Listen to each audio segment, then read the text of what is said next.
how do you sell payroll? I think that the conversation needs three main components. So the conversation number one is going to need to be led in the direction that payroll is hard. And they'll tell you, no, it's not. I just use whatever. I'm like, okay, do it now. Yeah. And they're like, what? No, here's my computer. Turn it around. Do it now. Yeah. And they'll be like, well, I can't do it now. I'm like, why not? I can do it on my phone right now.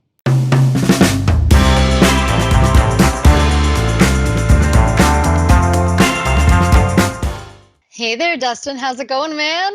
Good. How are you? Good, good. Welcome everybody to the PayEvo podcast. We are excited to have you. Got my buddy Dustin on this podcast episode with me, and we're really excited to talk to you about how to sell payroll. But Dustin, I have to start first with, that is a really cool hat. Like, I really like it. Is that just something you can get off the shelf anywhere, or is that like a collector kind of thing? Yeah, it was a collector thing. It was the actually gold emblem of the Blue Jays when we were doing pretty good. It's got the Canadian kind of. Yeah, it's those old. It's cool, man. Yeah, I get a lot of compliments on it when I travel. I mean, I haven't traveled much this year, but You're not alone. And is that a new era hat? Is that what the? Yeah, it is a new era hat. Yeah, I think a couple years ago when the Jays were doing really well, they ended up winning the divisional, and so they did a kind of like like it's actually metal, like hardcore. That's so cool. Yeah. Yeah, it's really flashy. There was for a little while I worked in the same building as the New Era head office. I think it was their head office, or it was an office. So there was definitely a cool vibe there. Something about hats, Yeah, they can be stylish, but the problem is that like as gentlemen get older, like you start getting the receding hairline. So like it comes with its negatives. It looks cool right now. It does look really cool. I like it. Yeah, definitely cool. And go Blue Jays. Yeah. Yeah. So Dustin is head of sales here at PaymentEvolution, and you're great. Like, just it makes sense. You're in sales, but you're just so great dealing with people, talking with people. Like, you find common ground so quickly. And so while we're talking about selling payroll today, I also just think that, like, naturally, this is such a natural talent of yours, how do you actually start that conversation? So, I'm excited to talk about this stuff with you. Yeah, my pleasure. Yeah, I mean, there's, I think, yeah, I don't know. I just have a knack I have the gift of gab, as they say. But hopefully it's not annoying and rambling gab. I'm sure we all have our star moments and then our, like, dim moments, but overall, I don't know. I have no moments that I can complain about with you. So yeah, it's all good. Thank you for that. Same here. Like, I mean, it's more of a I don't know. I like being liked by people, but I also have a keen awareness that not everyone is like me. So there's some really cool variety in the world, and as long as I can find some common ground, I think that there's going to be a lot of great interactions. And even if I don't have common ground, then we usually put our pants on at the same way. One of us. yeah. At the same time. Yeah, imagine that'd be weird. But yeah, it's one of those weird things. I grew up with a lot of multicultural. Growing up in Toronto, we're very multicultural. If it's very common for I'm Latino by descent. I'm from Nicaragua, and so the cool thing is that we're all mixed up now. So the Caribbean, where I'm from, is like there's Aboriginal, there's Black, there's white, there's Latino, there's everything, right? So and I'm married to an Italian, a beautiful, stunning doctor of chiropractic. Her name is Vanessa, and she's she's Italian, and so there's a lot of great multicultural ways, worldly, and living in a world class city, like kind of like Toronto. But yeah, I mean, I think that adds to the reason why we're so great at having conversations and building relationships really easy, because it's you become tolerant, right? You become very, for sure. I think now, especially this time in the world where we're all isolated and just a lot's going on, it's really good to remember that we have way more in common than we have that separates us. So on that note, we're gonna definitely be talking about, how we actually connect around payroll specifically. But I just want to set the context. So PaymentEvolution, our flagship product is payroll, and we offer that as it's software, right? Like essentially, you can buy a subscription and you can use our cloud software for payroll. It's always up to date, accurate, all of that. But we also have resellers.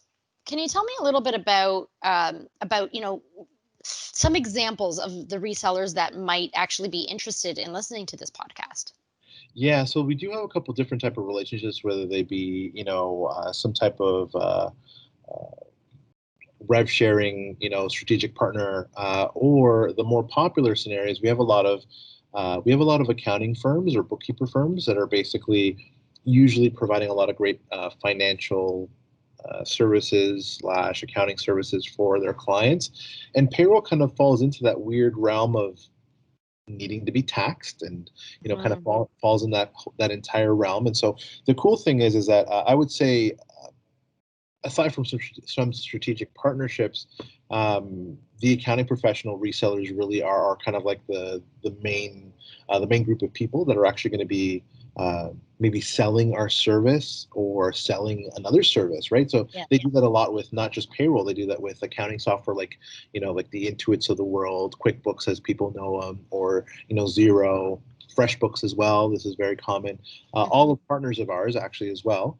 Um, but yeah, because of that same, let's say, line of business, or being in Mm, SaaS, in the fintech SaaS world, it seems to be that the accounting professionals and bookkeepers are really the ones that are kind of going to benefit from this as well.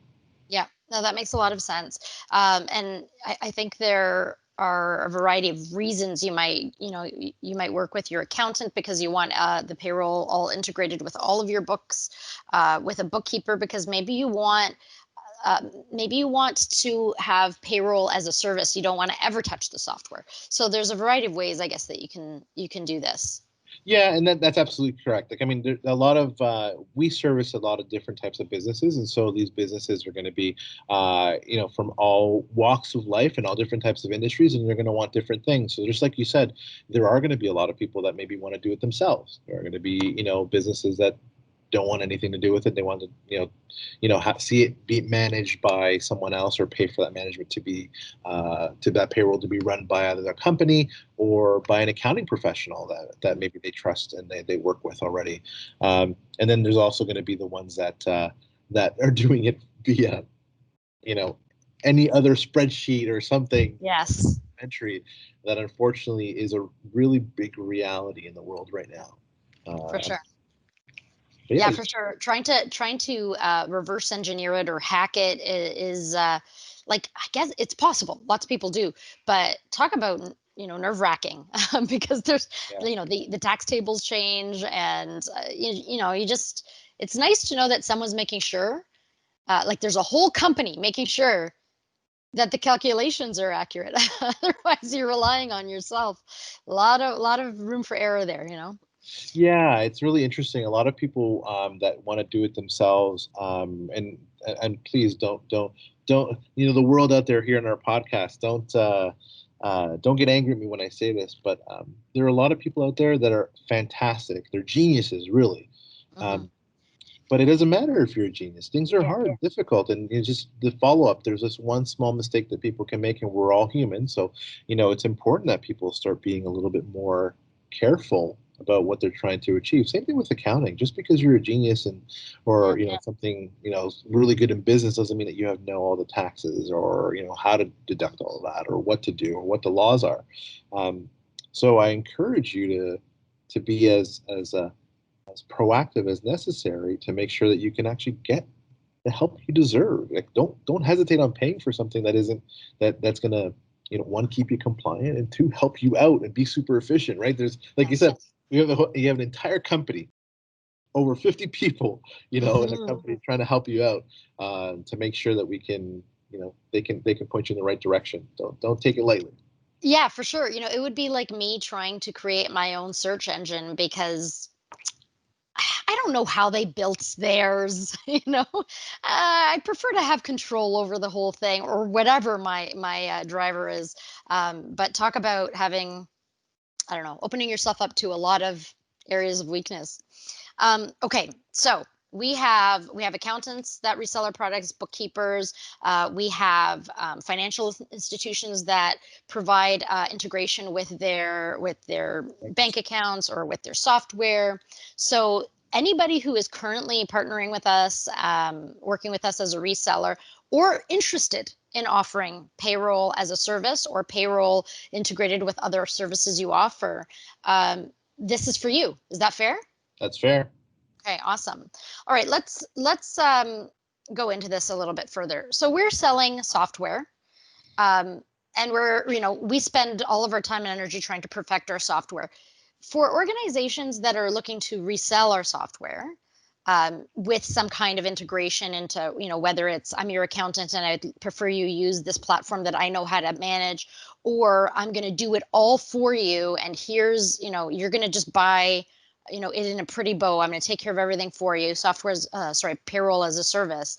Um, is this a profitable direction for a small business owner, or any business that's looking to expand their offering to their clients? The simple answer is yes, but the more elaborate answer is I'll probably answer it with a question. Okay. Sure. I alluded to this because I know someone who does this. If there is a niche right now to sell hats for cats, then there's probably a niche for you to be able to make things easier for your clients with your other financial tools and solutions. Of course, one doesn't mean doesn't correlate to the other, but I think that the big deal here that people forget is that payroll is hard. Mm-hmm. It's hard. It is. It's not logical in the sense of like it's not like you can just deduce what the right answer would be. It takes intricate amount of time and research to be able to do it properly and calculate it properly. So if you could be a law wizard, but if you don't know your math, like one wrong subtraction or addition could throw you off a ton, right? It could literally get you a fine, Yeah. from the CRA. So like, simple answer is there's definitely an opportunity for people to be able to sell this as a service. I think traditionally in the world that we're talking about with these resellers, or the accounting and bookkeeping community, I think that everyone is dealing with clients who are looking for, I guess, to be a little bit more cost effective, more cost Yeah. conscious. And I think the problem really lies in that entire situation, is that if a client is willing to pay the least amount of money, it's almost like a motorcycle rider or a person who rides a motorcycle goes to an equipment shop. Can you get me the cheapest helmet I can get, because I want to ride, but I want the cheapest helmet? And if you fall and you smack your head with that with that helmet, are you okay with Yeah. with smacking your head on that cheapest helmet, or do you want something is going to be dealt with? So the problem really is that accounting professionals sometimes don't know how to articulate their value really well to the end user, because the end user is so annoyingly cost conscious. So that we need to find a way to articulate that value. But there is definitely an opportunity to be able to sell not only our service, but payroll in general as a service for small business owners out there, small and large businesses, everybody. For sure. And I think absolutely payroll costs money to run. So aside from whatever your payroll costs are, but it also takes time. And I think that's sometimes hard to articulate. What is the value of the time that you are currently investing to do this thing that doesn't come naturally to you, is not your area of expertise, potentially is opening you up to fines and who knows what else. There's that time cost that it's hard to quantify, I think. I don't think it's hard to quantify, to be very honest with you. I'm gonna pleasantly disagree here with you, or respectfully disagree. I think that any small business owner should try to go run payroll right now and see how long it takes them to do it properly. And Yeah. then they can really kind of see really easily, what how much time they've wasted on something that they should just pay a small fee for, or Yeah. a large fee for, depending on how large the company is. And they need to be okay Yep. with knowing that. And I think that also many of us that serve small business owners like ourselves here at PaymentEvolution, Mhm. we need to be able to articulate that value proposition really well, and then say, hey, like, this is a hard thing to do, Yes. because one financial management solution like QuickBooks doesn't mean you're going to know another one like FreshBooks like the back of your hand. Yes. That's a Right? really good point. That's a really, really good point. Okay. So, well, this is a story for another day. Payment Evolution was born from the last financial crisis, which is crazy. It was born in that period of time. And payroll was what we, came to market with. In that time, like, 10, 15 years, has payroll changed a lot? Is it, what's different today? If you've been in business for 30 years, do you really need to revisit a system that's working for you? Or had things changed and do you need to revisit this? Yeah, so I think the great thing about payroll is that every year there's a new tax table, so things are changing on a regular basis. I think that what's changed probably in the last 30 years is how and who is running that for you and who's taking care of it for you. It went from a lot of accounting professionals doing it themselves, payroll specialists specifically, that usually would be on staff that you would hire to make sure that they run payroll for you, and they could use various different tools, whether it be Excel or something like that. That would be something that you would include those tax tables in. But then it became very easy for desktop products to be able to provide that service for them immediately. And there was like a disk that you would put in and update every year, right? Yes. And now with the cloud product, I mean, you can run that update, but updates on digital formats, whether it be in a desktop computer or a laptop, many of those updates can cost, even now, today in 2020, can cost anywhere between $100 to $3,000, depending on what you're looking for. Wow. Um, so now, with the advent of cloud and SaaS in general, or software as a service, I think the great thing is that there's been that introduction of a monthly recurring subscription, and so Mhm. things have changed now. You've always been renting the product in with Yeah. payroll. So it's interesting because a lot of people would say, "Oh, I have a financial management solution that won't change." You're probably Mhm. right. Some tax things will change for sure, so you'll need to update that. But payroll is not the financial management solution, right? It's another kind of another tool that is in that realm that needs to be updated. So the simple answer is that you've always been renting products, services per se, with payroll since 30 years ago. You've been getting that Yes. somewhere, uh, Yes. paying someone for it, and so now you just actually have, because it's accessible to the world, you actually pay a much lesser cost on average. But that lesser cost needs to be a win-win scenario for the client, the end user person who needs this to be done, the person who's going to do it for them, Mhm. and also be a win-win for the business that's providing that service as well. Like, I mean, not to bring it back to PaymentEvolution, but I mean, we are a for-profit business. Mhm. We're not a Mhm. non-for-profit, but our main, one of our big values here, or our big mission, is to kind of really help that underserved SMB and give them a democratic choice that they never had before, with different business tools that allow them to be able to challenge the status quo, do better, make more. Yes. Well, so if that's the case, then the truth is that we need to we want to help, and it needs to be win-win Yeah. for all parties. Yeah, absolutely. And I think I don't actually know when cloud payroll became a thing, but that seems, just as an employee, when I think about my career, all of the paper checks and the paper pay slips, that seems like the most sweeping change on the face of my entire experience with payroll. The absence of paper. Um, so I think that's definitely one I would underscore. If you're an accountant, a bookkeeper, and you're working with you have clients still working with paper, that is something I think to revisit. Um, You're completely fine. My accountant, he's great, love him. I actually found him by just going to like the Chartered Accountants Association or whatever, and I recognized his last name. Turns out he lives nearby and he's a family member. So I ended up meeting a family member this way. Um, a little bit distant, but still. And really, COVID is what pushed us completely paperless. We had a number of things that were paperless, but not everything. So, if nothing else has changed, paper has changed. It's just not sanitary.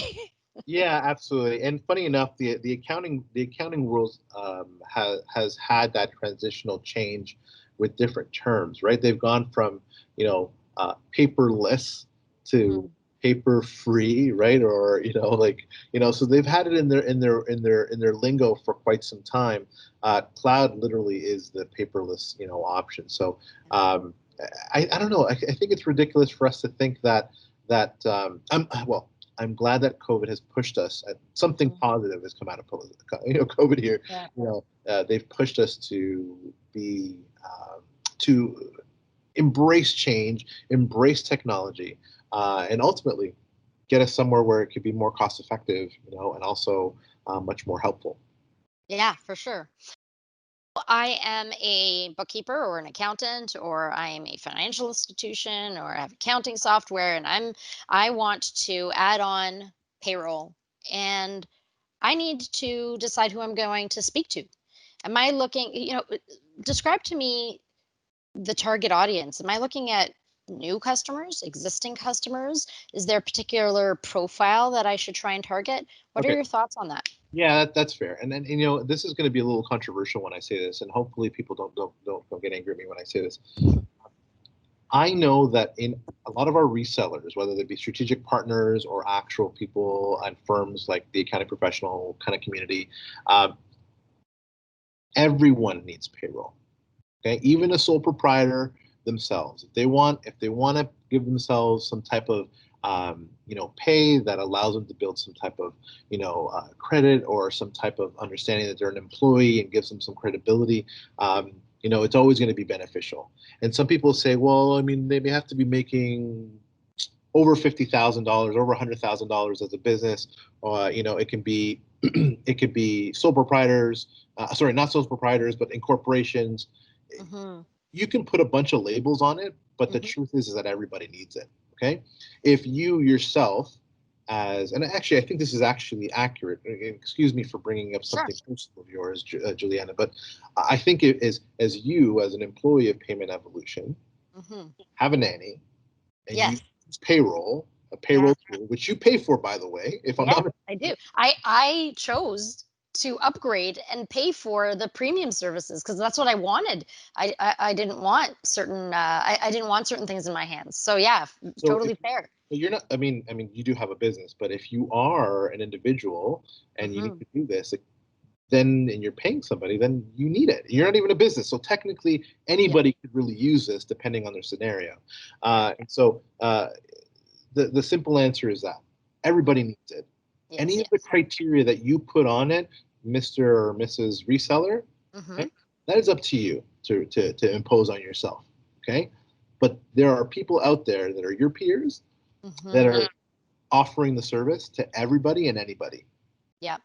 So it's funny that people usually say, "What's the ideal client market?" Well, it's like there is no ideal client market. People You who know, want to get paid. people You know? people want to get paid. That's what they want to do. And people Yeah. say, "Oh, well, I'm a sole proprietor. I can just do an owner's draw for my stuff." And I'm like, "That's fine, but then you still have to calculate the taxes, like you're taking Totally. your income. So why don't you just do that?" Yeah. So it's interesting. I think I look. It's really interesting when I hear that a lot. I used to be one of those entrepreneurs myself when I was doing my own consultancy. I would do an owner's draw, and because I would not take a salary, Hmm. and then I would take a large sum because I need to pay a bunch of stuff. Yeah. Totally. Wouldn't I just divide whatever that was in 3 months and divide it Yeah. into three and pay And myself a have little? some, yeah, have some predictability. And actually, I think the worst thing as a solopreneur or small business owner, whatever, is ultimately getting to the end of the year and owing money because it wasn't deducted at source, right? Yeah, absolutely. And another thing that again that might be some controversial, a little controversial, but I don't think that is necessarily a bad thing. It's just a different perspective. Hmm. and I'm talking to all you accounting professionals out there, if a guy who isn't a CPA or is not a CPB, a certified professional bookkeeper, can sell payroll to anybody better than you can, you better believe that it can be sold to somebody. Yeah, because it's not about the technical stuff, right? It's about you taking all the technical stuff off my hands. Yeah. And guess what? PaymentEvolution has payroll specialists. So you're going to be like, oh, well, you're not a payroll specialist. You're right. I can pay for that when I need it. Yeah. Therefore, I can deal with it properly and legally. So no problem. If I can do it and I don't have your CPA and your CPB, I'm taking money from your firm. And guess what? You can do it too. Yeah, totally. No, that's fair. And you probably have clients right now that could use that service, would pay more if you could give them that white glove service approach, not just software access and or some other value add. That's money on the table. Yeah, I'm sure we'll get to it, but I would love to offer that ability. I'll tell you what I would say. Yeah. I can tell you that no problem. Like, Yeah. I mean, how I would sell it, but I'm sure we'll get to that sometime. We're there in a second. Okay. So I'm going to do a little bit of not paraphrasing, but synthesizing this from a marketer's point of view. So if I have an existing client base, probably my best bet is to reach out to my existing client base rather than start from scratch. And then if I want to niche, if I want to really get into a niche, I can do that. So I can say, I'm doing this only for people who need nannies, or I'm doing this for construction companies, whatever my specialty is. But really, that is up to your choice. Like that's up to you in terms of if you have an existing network, or if you have a specific value add for a specific market. Fair? Yeah, I think the existing network is the easiest way for you to kind of pick from the low-hanging fruit and see who might need something of that nature. I think the truth is that if many existing companies or existing clients of companies typically are reluctant to change, given that how long they've been there, unless you're able to articulate the value quite easily and the fact that there's a solution for you to bring to the table for them that they may not have heard. So that conversation piece is definitely easier when you have a conversation with existing clients. But when it comes to newer clients, like, I mean, you guys are, anybody who's reselling a service or providing that type of service for a payroll as a service to anybody, you probably have clients that are coming to you saying, oh, can you do my taxes? Can you do my compilations, my notice to readers? Can you do whatever accounting service you need me to do? And then on top of that, they're not asking about payroll, but are you asking, hey, how about this? Like you have the employees. How about this? Many of us are not great. We're great at our trade, but we're not great at selling, which is really the issue. So it could be that. And I would encourage anyone who's hearing us have our conversation to make sure that they, usually the larger companies are not the juiciest when it comes to revenue. Many times the larger companies, let's say like construction companies, there's a lot of limitations, not in our software, but specifically with what they're trying to achieve that need to get done. So for example, union dues, union dues are in construction everywhere and they all vary from each other. Yeah. So it's like, if you want to actually be able to grow this aspect of your business or contact people that could be helpful, give yourself a niche. Like start off with, industries that make, 100 grand with 5 employees or less. Like, I don't know, it could be something very, very small. Yeah. But then kind of build yourself up with your efficiencies and your processes to make sure that you can handle much larger. Okay, that's awesome. So if I'm an accountant, bookkeeper, whatever the reseller situation may be, I'm thinking about offering payroll to my clients, or I already do offer payroll to my clients, and I'm thinking maybe it's time to reach out again and to the folks who aren't using that service with me. Is there a particular time of year, or is there a particular event for an organization that makes it a good time? Okay, so the sheep, as I would call them, the majority of the population would probably like to do it at the beginning of the year or at the end of the year, at the end of the calendar year. The reason why is because usually they're using a tool, and if there is a change that's going to happen, it's going to happen at the beginning or towards the end of the calendar year. Maybe they're not happy with somebody or another tool or whatever, so they want to change at that point in time, and that actually makes the most logical sense. But for those who don't know, here at PaymentEvolution, I'm going to share a little secret with you. We have new people starting on payroll every single month.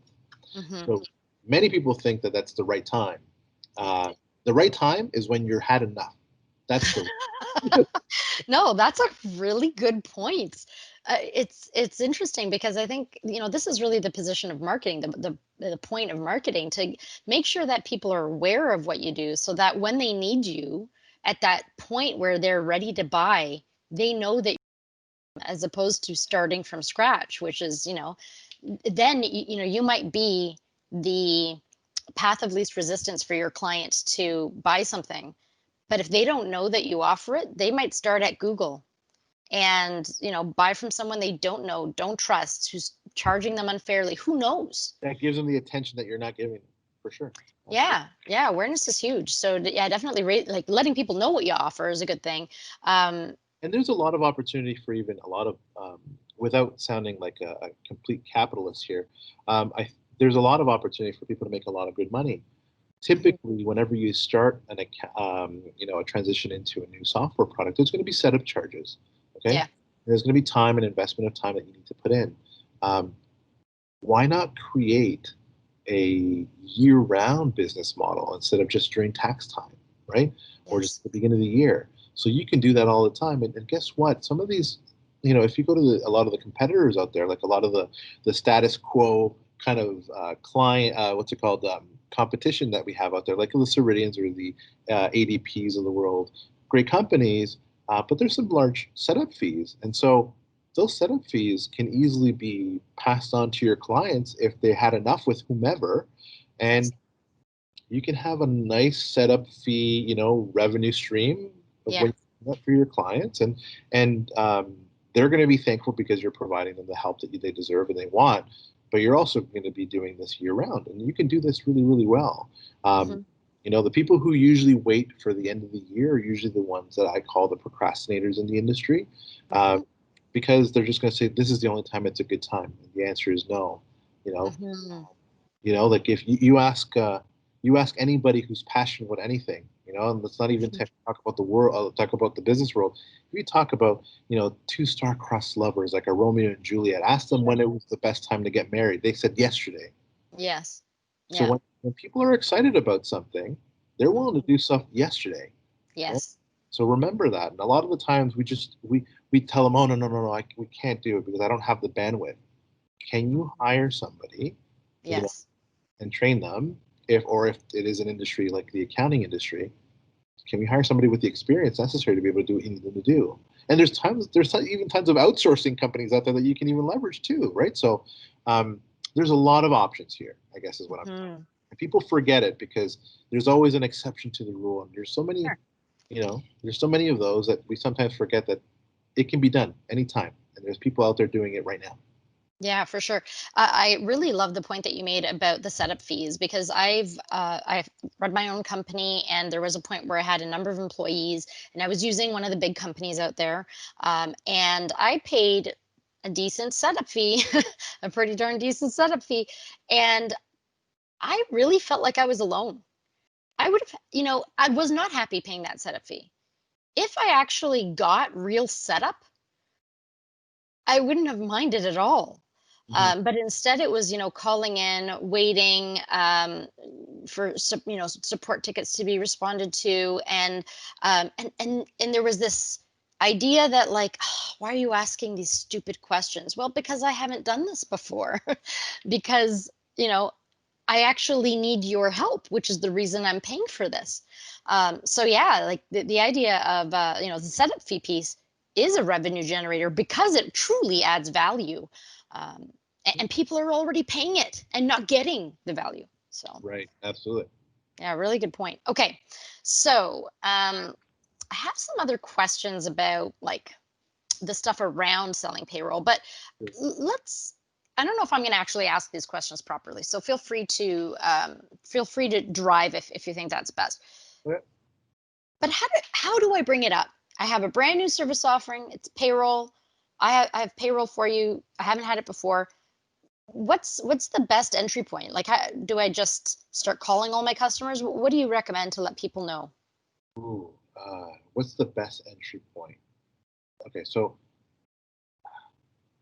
there's so we've talked about in the past about this concept of something called an empathy builder, and it's an activity that you can provide for a current list, a current subset of your clients, let's say. The easiest ones are the ones that you currently have, the current clients that you have. And typically, I would say once a month, once a quarter, it'd be great to reach out to some of your clients and just say, hey, usually we contact everybody to see how they're doing, especially now during COVID. How can we, we want to do a little quarterly report card. Now, how am I doing? What can we provide for you? Is there something that could be really helpful? And, get ready. They're going to give you some really great feedback, and some of it's going to be really awesome, and some of it's going to be like really hard to hear. Yeah, hard to hear, eye-opening. Yep. But you know what? The fact that they're willing to give you that means they trust you enough. And so that's a great opportunity. Don't push that away like, oh, this person doesn't know what they're talking about. Say thank you for your candid feedback. We could provide something that could be helpful for you, or along the lines of the problem that they're trying to solve. You'll notice that many of them are like, I just want to have more time, more balance with the people I love, doing the things I like to do, with the people I love. And you're going to notice that you'll say, well, I don't. One way I do that for some of my clients, Mr. or Mrs. Customer, is by alleviating a little bit of the things that are tying you down, like payroll. I couldn't help but notice, I don't think you do payroll with us. We have a great tool, great partnership with this software company. So how long does it take you to do payroll? Yeah. And do you like or hate it? And how many mistakes are you navigating? Yeah, absolutely. And so the empathy builder comes in when I say something like, well, if you don't mind me asking, how do you run payroll now? And if they can't explain it to you in 2 minutes or less, they don't have the proper system. Yes. Right? What you want them to say is like, oh, we use PaymentEvolution. Yes. And then you're like, oh, fantastic. Well, that's great. You have a system that you trust, and you're saying that's what we use. And that's all you need to know, because that's all you really say. But if you're like, oh, well, I have an Excel sheet, and I kind of I do the online payroll calculator on the CRA, and then I take that information and I input it into my Excel sheet, and then I basically take that Excel sheet and I put it into like my direct deposit, like I do go to RBC and I do an e-transfer, and then I make sure that I send them like a document with kind of what I wrote down of their pay stub, and I do it in Word, and then I like, yeah, shut your mouth. It's a part-time job. Yeah, if you can't do it, if the client can't explain it in 2 minutes or less, too long. So I also want to, just from personal experience, the other side of the spectrum here is, I was at a business event not long ago, and I was talking to this small business owner, and I said to him, well, how do you run payroll? Because, I'm interested in this. This is a company that I work with, a company that does this very well.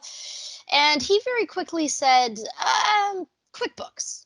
And I was like, oh, okay. So you use their base model, do you use the like, they have sort of, I think, an essential or something, and then another model, and he's like, well, I think actually maybe with spreadsheets.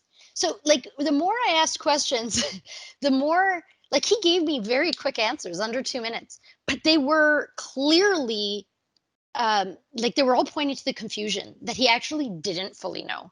I think he goes through the steps, but he's not ever confident doing it. So I think that came out in sort of quick answers that were neither here nor there. There wasn't an answer. It was a non-answer. Yeah, good point. I think if you press the simplicity of that answer and you find that there's like, QuickBooks. Then you're kind of red flag. There's something there that you're going to need to be able to uncover. And the problem is that and this is something that people forget about sales, is that sales isn't about selling your client. Sales is about providing them a great service so that you can help them to solve the problems that they're looking to solve. And you do it with integrity so that they stay longer. So if you're like, okay, wait a minute, so you say QuickBooks, so which option is it? If they're like, QuickBooks, we know that there's a desktop product, we know there's a QuickBooks Online basic payroll product, we know that there's an advanced wage point option or whatever, blah blah blah. We know that there's this other thing, and that's fantastic. We know that. We know that. Yeah. but do they know that, right? Mm-hmm. And they forget. And that's actually really interesting. I usually, when I have a conversation with people on the phone, because sometimes I get in the front lines with my team, and I answer phone calls, inbounds, and stuff like that. People are surprised to hear how much we know about the competition. Yeah, about their payroll, the About payroll they're running. yeah. Yeah. And so when those people have like this eye-opening aha moment, oh wow, right? Yes. You struck a nerve. So if they ever go like, Mm-hmm. oh yeah, wow, like whether Mm-hmm. they're like, oh well, it's annoying that you're trying to ask me that question, or they're saying, oh wow, they actually do know what they're talking about. Like they know the landscape more. It doesn't matter if they have an eye-opening moment where they do one of these. Mm-hmm. That's a buying signal. it's Yeah. Yeah. Totally. that's a signal that people, like, oh wow, okay, there's something that is there that they've uncovered already. Yeah. People are stone faced, right? But I mean, the truth is that if they can't answer the question and they do it quickly, and you press, and then they start to stutter a little bit more, Yeah. uh, that's really the key. Yeah, for sure. I remember doing a presentation on innovation and how it happens incrementally a few years ago at a conference, and some innovations that end up becoming indispensable. You would never do without them. You didn't even know that it was an option. You didn't even realize to ask for it. And I used one example. I used a few in my presentation, but one example is ketchup. We all knew that we didn't like the way that the glass bottles sometimes would, like, you'd be shaking it like crazy and you'd have to put a knife in there to get it flowing again. But a lot of people didn't really think about, I really wish this was in a squeezable bottle. And then it was put in a squeezable bottle, and that was great. And then, so brilliant, they turned that squeeze bottle upside down and made the upside down version upright. Talk about an innovation I would not have thought about, but makes my life a hell of a lot easier. I'm not like, swinging bottles of ketchup through the air trying to get them all to the lid, right? Trying to get it all to the lid. And this was an innovation that didn't even have to do with the product itself. Right. So experience matters, all of this. And you might not know what you're missing out on. Your clients might not know what they're missing out on. So sometimes, sharing your experience, what improvements in payroll you've experienced as a business that you want to share, because you might not have envisioned it before, but you sure as heck won't go backwards. Right. Hmm. Okay, so I want to ask this in the most generic way possible, because I think you know how to just bring it to me. How do you sell payroll? Yeah, loaded question. Okay, cool. Okay, so let's break it down. Sure.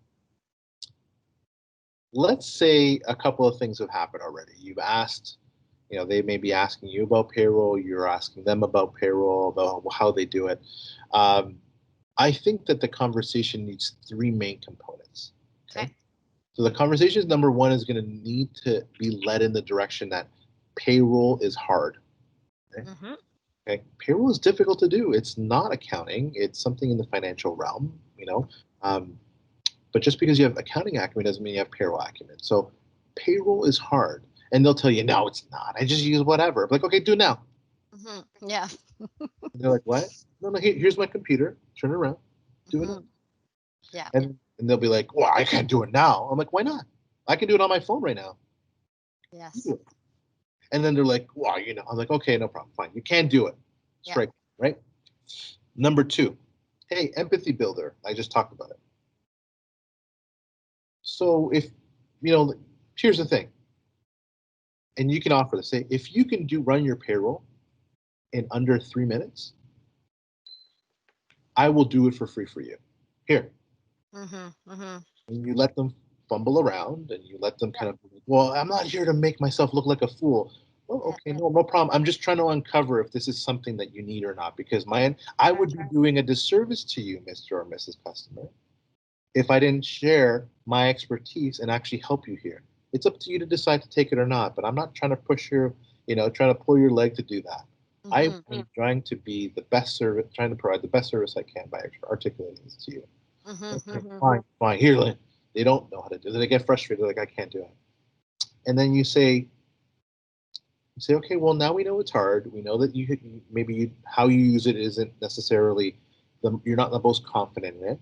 Yeah. Well, I have the training, the financial training, the expertise, the solution, the experience with that solution, and the training and being certified with all that type of stuff. So I can do it on average about 10 employees about 5 minutes, right? I can do that, with the tool that I'm using.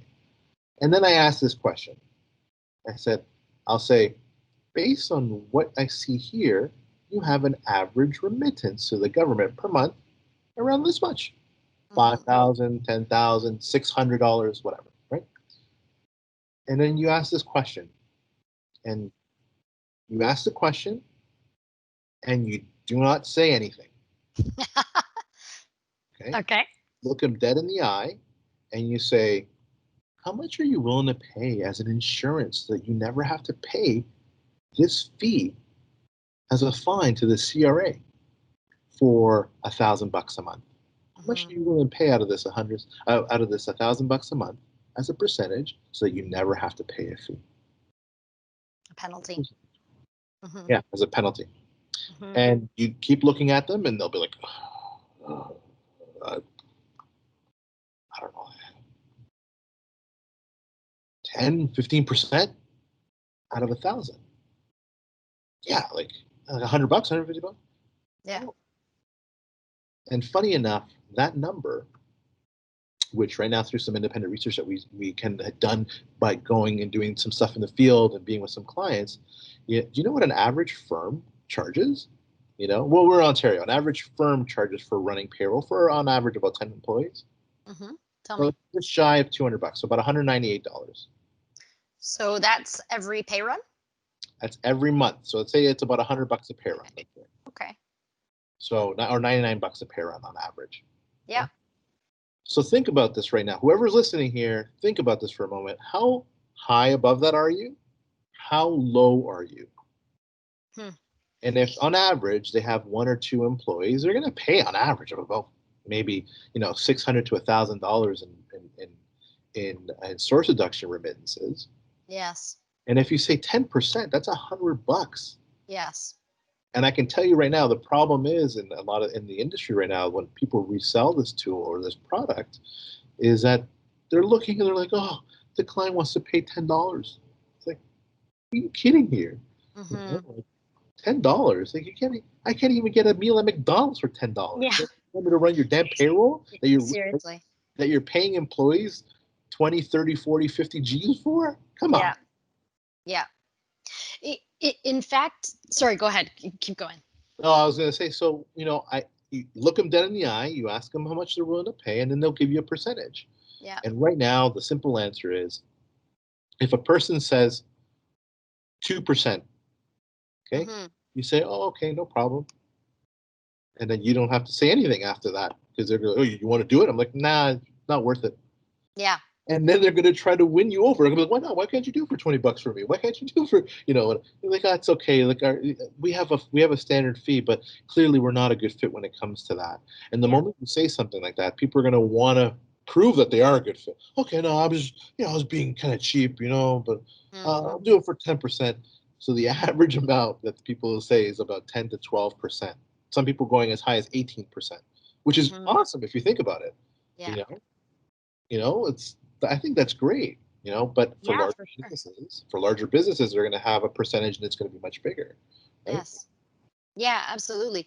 And to that point, that you're going to have people who ultimately are trying to play the sales game with you and say, oh, I'm willing to pay 2%. I totally hear what you're saying. Like they're, obviously I can't help you. And I think depending on what type of a salesperson or communicator you are, sometimes, just having a very transparent conversation is good. Like, if I could offer payroll to you at that cost, make money and give you a quality product, I would be the richest bookkeeper or accountant because everybody would come to me. The fact is I can't sell that to you because no one could do it properly for that amount. And I'm, if you use me to take care of your payroll, you're getting peace of mind too. And that's huge, right? Like I won't do it for this amount because I can't do the job you deserve. And that's that's, just an honest conversation that has value. It's nice to be told the truth. And not only that, but there's a certain level of fulfillment, and of not feeling like a shyster, like that you're trying to win somebody over and pull the wool over their eyes. Um, there's something great and empowering about the feeling that they self-qualify, and that you're just like, and you're saying, oh, you want to do it for $20? Okay, cool. Thank you Yes. for your candor. I Yes. appreciate that. I'm Yeah. going to take that as market research, but it's not Totally. something I can provide for you, Yeah. And it's funny, people will always try to win you over, right? Mhm. So a business owner worth their salt, and if they're the go-getter, they're going to be like, well, why not? I'm like, because I'm not. I'm not like, would you do, the Yes. kind of work that you just said for Yeah. $10? No. Okay. So, Yeah. I respectfully, I'm happy to help you, point you in the right direction. Maybe Sure. you can do it yourself. I know a great tool that you can use, Hmm. that I am familiar with, so it's easier for us to, on the back end, on the administrative side. Sure. Uh, but there's always going to be an ability, and then they'll say, "Oh, I don't want to deal with this." It always comes down to, depending on who you're dealing with, it's Hmm. always going to come down to not if they want to relinquish that control and relinquish that responsibility. It's a matter. It's a matter of when, actually. Yes. Yes. Totally. Because unless you're going backwards with your business and you're actually eliminating all your employees, you should be adding employees and adding tasks to your daily work that take you away from operational elements like payroll. So maybe if you're scaling down on purpose, you can move forward in time and stay with your old ways of doing things. But moving forward just requires moving forward. You can't keep everything that you've done in house. Like, thank God you've been able to do it without penalties, if that has been the case up until this point in time, right? But um, you start spreading yourself too thin. Next thing you know, what was super easy is now costing you more money in penalties. Yeah. Um, Yeah. it also struck me when you talked about empathy. With the empathy perspective, sales isn't sales at all. It's actually help. It's really about having the conversation initially to, can you use the trust you've already built, or can you establish trust so that you can have an honest conversation and find out if the person needs help. If they don't, no one wants to sell you something you don't need. Like that. Absolutely. Yeah, that doesn't turn into a testimonial. Not at all. Actually, I would challenge everybody to. We have a business partner called FreshBooks. They have an ebook that's called "Cracking the Client Code." Okay, it was Mhm. written by Mike McDermott, the CEO, and Donald Cowper. Okay, and this book kind of has a conversation about. Essentially, it's about um, a handyman who's just about to have their firstborn child, and they're an entrepreneur, and they're finding it difficult to make ends meet. And so he Mhm. becomes an entrepreneur, and he says, "Oh wow, should I be spending my time bringing on new clients, or should I be spending my time retaining current clients?" Mhm. And so I would challenge everybody here today, to read that book. It literally, if you're a slow reader like I am, it took me an hour and a half to read max. Wow. Okay, Mhm. I'm a But very high value. yeah, high Yeah. value. And so what ends up happening is that it allows you to kind of really get an understanding of, talk to your current clients, be curious about what is happening in their lives, and don't necessarily have a conversation expecting some type of income coming in, but have the conversation Mm. because it's the right thing to do, and you'll retain them anyways if you have Yeah. the right type of conversation. And think about this. If you went to go find a brand new person who didn't know you, and you need to build up the credibility and talk about it, would that make would that be more effort?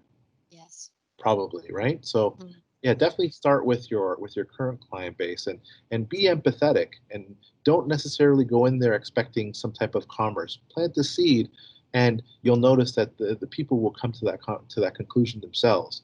Unfortunately, we're human beings. We're not going to always deal with logic and deduction. Yeah. We're emotional beings. We want to feel good about something that we do. And so if you're like, listen, I'm following up trying to get a scorecard, like I said, a report card on ourselves. Want to find out how we can be more helpful. We haven't talked to you. We see that, we're hoping that we can see you in the upcoming tax season or, whatever. How can we help? How can you be, what could we have done? And there's going to be some conversations that are going to be really rough, and some of them are going to be fantastic. But either way, your competition, I'm pretty sure, is not reaching out to them because it's a tough time.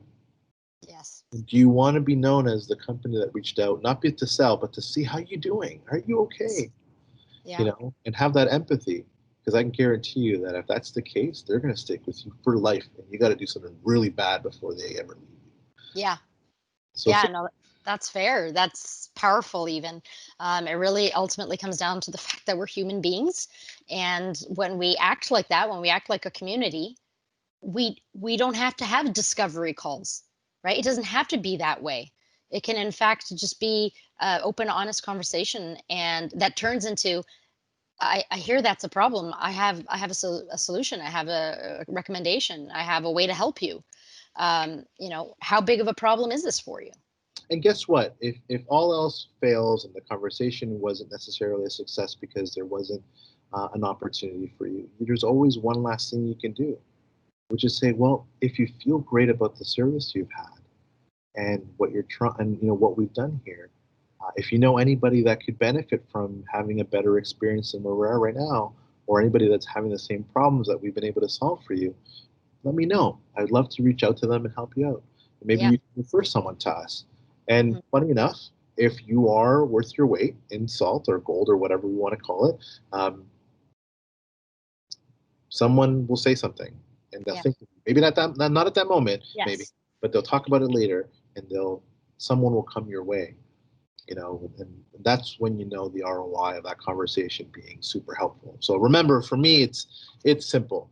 Articulate that payroll is hard, have an empathy builder, find out how they can actually do it, and then tell them, hey, what are you willing to spend as an insurance, like as a percentage of insurance to, as a not get this fine from the CRA if you want to remit on time.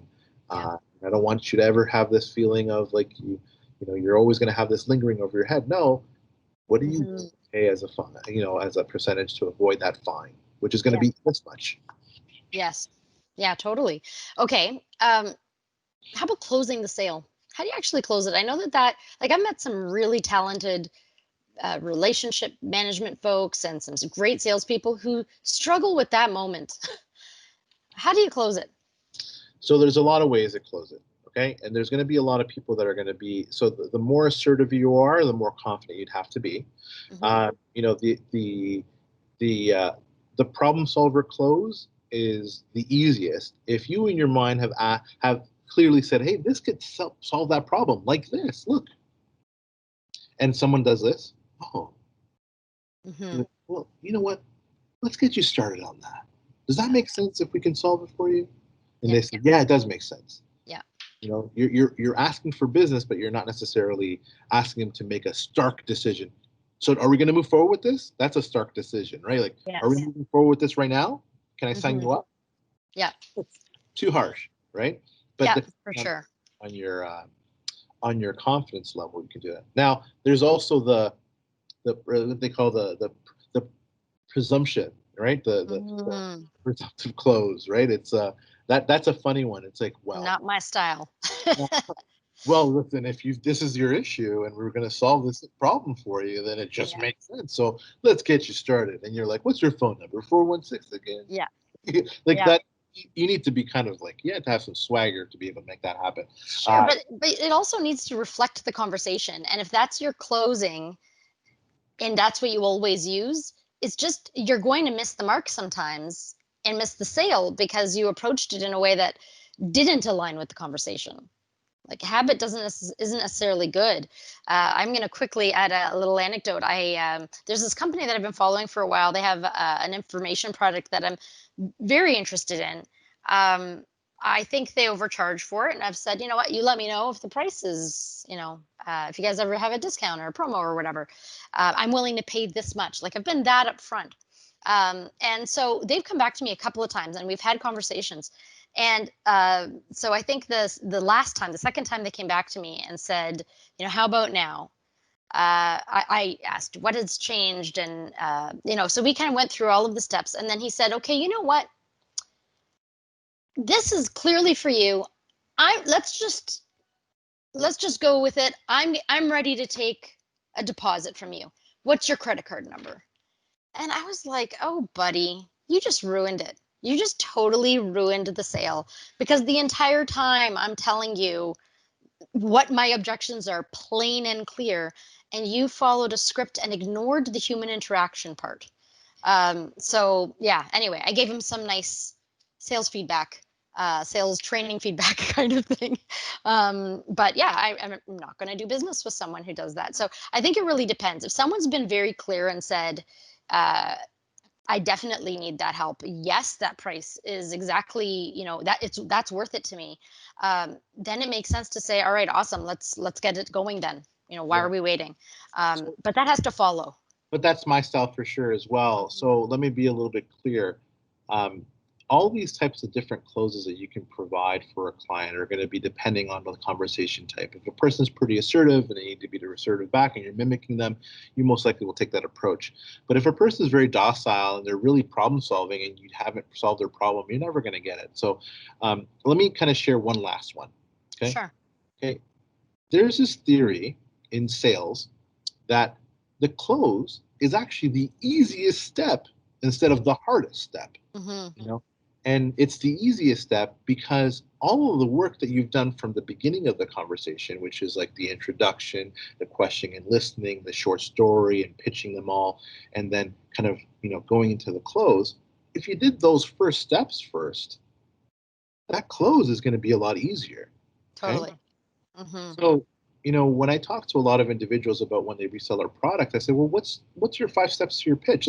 Like intro, what's your intro? What are you telling them to do? Like, what are you doing it? What's the questioning and listening phase like? Are you spending 30% of the time talking? Are you spending 90% of the time talking and not Sure. asking proper questions? What's the presentation? And the presentation should be like not everything you have to offer, but like, hey, based on your issues here, Yeah. the questioning and listening phase, here's something that we can actually help. And actually we can help you with 99% of that. Yeah. Yeah. Here's why you should care. Right. Yeah. And then you say, well, I think this makes sense. Does it not? Mm-hmm. And they'll say, yeah, actually, I do think it might make sense, but I Mm-hmm. feel kind of, I feel kind of hesitant because I don't know this. Mm-hmm. Well, what do you mean? Can you explain that? Well, I don't like this, this, and this. How do I get over that? I don't know how to do that. Like, Yeah. well, okay, well, here's the way to do it. Yes. Offer again the answer, and then you say, well, now that we've answered all of those things, I think it might be logical for us to help you out here, don't you think? Yeah. Mm-hmm. Mm-hmm.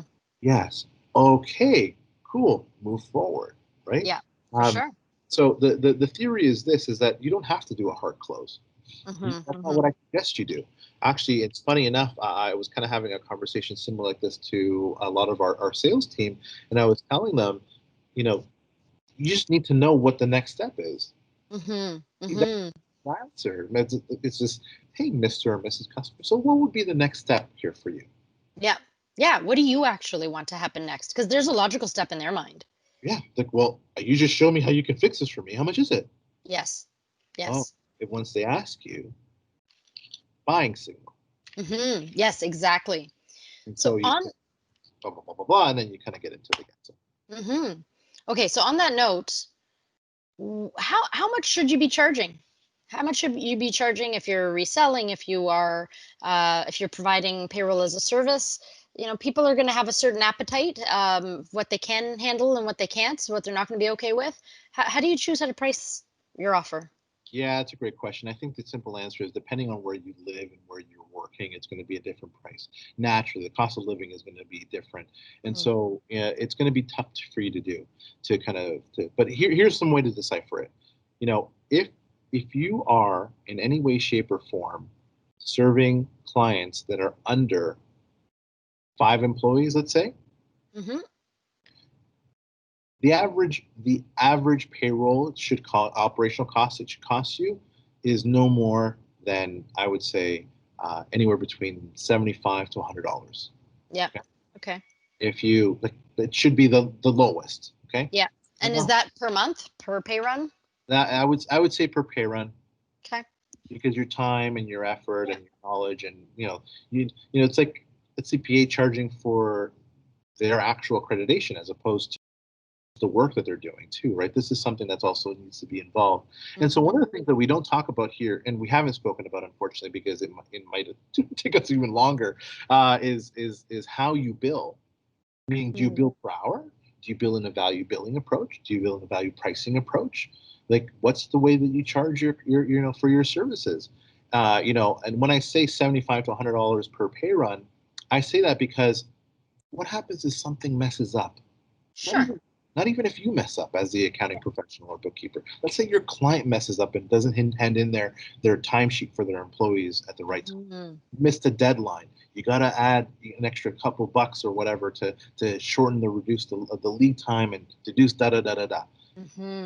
Okay, these are things that if you don't have a contingency plan or an ability to do, you're going to look bad, even though the dummy was your client, right?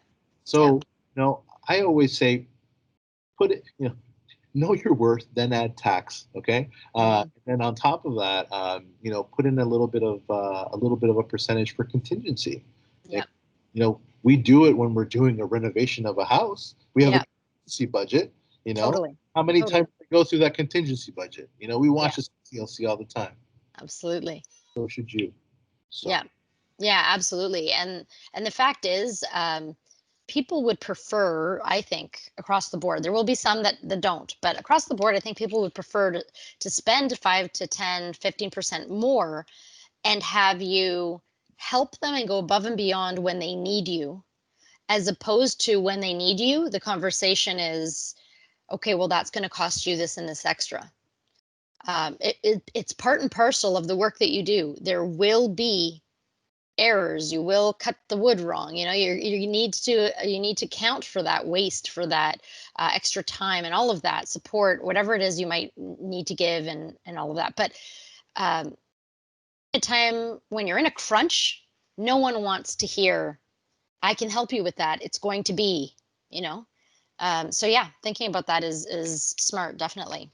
Under what is it? Under promise over deliver. Yes. Absolutely. Okay, so we have the Evolve platform. If I am not already on the Evolve platform, but I'm a bookkeeper, accountant, someone in the financial world, what do I need to know about Evolve? Oh, wow. So we're actually getting into like the entire product. Okay, cool. So the way that I put it is like if you're making a decision to take maybe payroll or helping your clients out to get paid or pay invoices and things of that nature, pay contractors efficiently, and you have a team, then Evolve, our accounting professional platform, is for you. Okay. And the reason why that is because it allows you it has much more high-end robust features. There's a lot of capabilities that allow for separation or delegation of duties, as they call it, in different firms. And the reason why that's so important is because a lot of other platforms don't have that. Yeah. And so I think the Evolve platform that we have is for accounting firms and their teams that are looking to make maybe payroll more of a profit center for themselves. Now, if you're looking at payroll as just a necessary evil, and this is something that everyone talks about, okay? A lot of people talk about. Sure. Payroll is a necessary evil. I hate being tied like a ball and chain to like the cadence of each pay run, and these are all actually very, I would say, they're very logical and they actually make complete sense. Like people can have these problems. The real problem is that we're not being solution orientated. Okay. Yeah. The solution is that you can hire someone for you. Okay. And if you make $100,000 and it costs you $40,000 for an individual, there's some right there. Easy to make, right? Yeah. But the problem is that a lot of people don't trust their employees to do the right thing right? And so not only that, but maybe they're smaller and they are getting bigger. Sure. But you know what? That's a great problem to have, to have people wanting your service and doing it for more and more, and then you can hire somebody. Okay. Sure. Cost of acquisition, it's a thing. You got to make sure that you can kind of have a certain ratio so you can actually hire somebody. So I would encourage people to do that. But Evolve specifically will allow you to be more efficient. Okay, PaymentEvolution has multiple products, but the platform specifically, our flagship payroll product has basically two levels. We have our retail level, and then stuff for, I would say, our entry level accounting professionals that have like one or two clients. And then we have ones that are going to make this something actually good for them. And it doesn't mean it's more expensive by any means. Actually, funny enough, it's very, very cost effective for the average firm. But I think the problem lies is that our paradigm, our mentality is in a specific perspective that everything should be a little more cost effective, right? If you are a small business yourself, serving small businesses like we are, you deserve the time and to get paid properly for your work, to give the freedom that the client needs to survive and have the balance that they deserve, so that it can be a symbiosis. Okay. But evolve. If you're looking for something that's a little bit more growth orientated, you're looking for something that's going to make this more of a profit center. A lot more features that allow you to give the functionality that you really want. Then you're probably going to be there. Okay. Yeah. People are going to say, then why would I even be on the other platforms that you're mentioning? Why on this? It's simple. It's specifically for accounting professionals and resellers. Sure. So that's one of the reasons why. Yeah, for sure. And that I think the soundbite that sort of stands out for me is that Evolve makes payroll and business payments at scale more efficient. If you are running this for your own organization, you don't need the extra features and such inside of Evolve. But if you want to do this at scale, if you want to serve multiple clients, then really you want to do that in the most efficient way, and you really don't want to be logging in and out of multiple accounts. When you can do that in one clean platform, one interface. Okay, so I think we've covered just about everything. I do want to ask though, if I am interested in reselling payroll, the software, or providing it as a service, or partnering with PaymentEvolution in some way, I think there are two questions. One, can I see Evolve? And two, what do I do from here? Yeah, it's a great point. So there's two things you can do. Number one is you can give a call into support or into customer success, and we'll be able to help answer any questions that you have and point you in the right direction. Most likely you'll talk with one of our representatives, but our channel manager there, her name is Leah Green. I'm sure she'd be able to provide you some type of insight. So really capable individual, or you might even hear me on the phone too, so I can help answer some questions for you as well, as I do that with my team. And so you can call into support really easily, 647-776-7600, extension 2 or 1. You can do either one, support or sales, and we'll get to you. We can definitely help answer your question. We usually answer within 3 rings, and if we don't answer for whatever reason, because we're all on the phones, then we'll call you back. Okay, because we have that capability. And then on top of that, there's an email you can send. Right? You can send it specifically to info@paymentevolution.com or even support@paymentevolution.com. We can point you in the right direction. But if you wanted to send it to one person in specific, or if you have any questions for me, my email is very easy, Dustin@paymentevolution.com. And then Leah Green, who's our channel manager there for our accountant channel and resellers, is leah.green@paymentevolution.com. So there's multiple ways that you can reach us. You could even go to our website, and there's on our website for accounting professionals, you'll be able to actually put in your information, requesting for some information, like in a little form, and we can actually get to you as soon as possible. Usually we don't take longer than 24 hours, but it could be as quick as 5-10 minutes that we kind of give you a call once you submitted your information. That's awesome. Okay, so I think we've covered a ton of really great stuff today. You've made some recommendations on resources like cracking the client code, which is very cool, and I'm going to quickly search for when we're done our call today.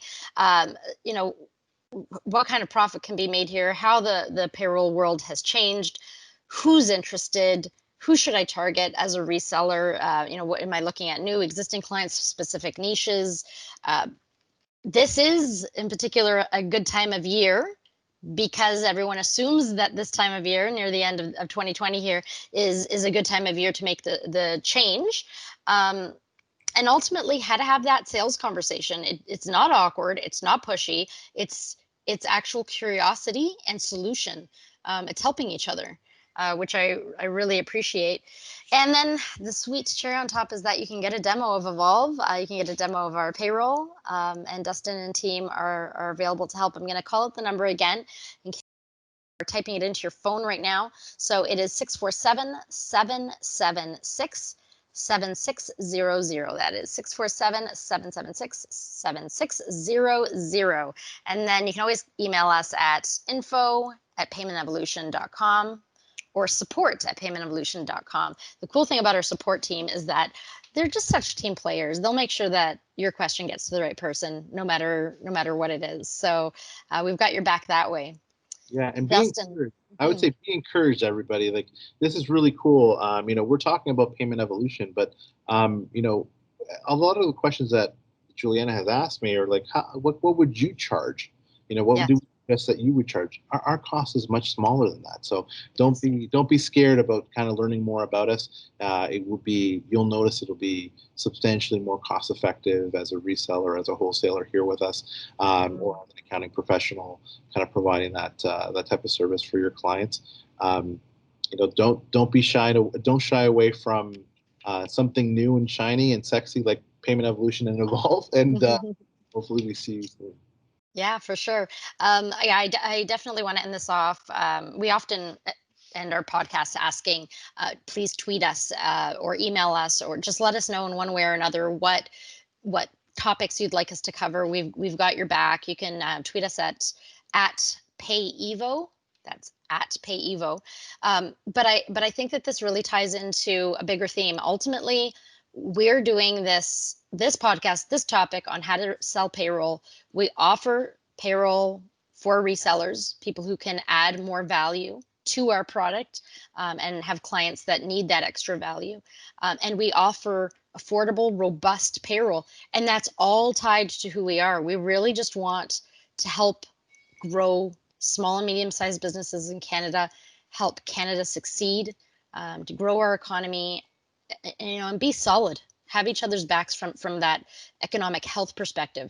So, yes, you mentioned our price is, there's room there for profit. There's room for them to add value and all of that. But then the question for me arises that, well, why aren't you charging more if you can? And ultimately it's because we do something very specific. We do it very well. And we want to empower businesses, which is why we're here today. Cool. I completely agree. Remember, like, we talk about payroll, but there's a lot of stuff that's included in that conversation in those in that specific product, right? I mean, we don't talk about it now, and I'm sure you may even go to our website and check it out. But business payments, vendor payments that we do, what we call HX or HR consultancy. We have a full-on brokerage firm here for group benefits and employee benefits and things of that nature, if you guys are looking for that. And on top of that, we also kind of service a lot of our the end user client with some tools like an employee portal, right? So there's a ton of things that we can provide that could be really helpful and valuable, and more things to come as well. Yeah, for sure. All right, awesome, Dustin. Thank you so much for all of your insights. Thanks for sharing your lovely energy. We appreciate it. Thank you all for listening today. Again, tweet us at PayEvo, PAYEVO. Goodness gracious, I'm losing it. Yeah, I look forward to hearing from you guys, and we'll be on again next week at the PayEvo podcast. Thank you for joining us. We'll talk soon. Bye.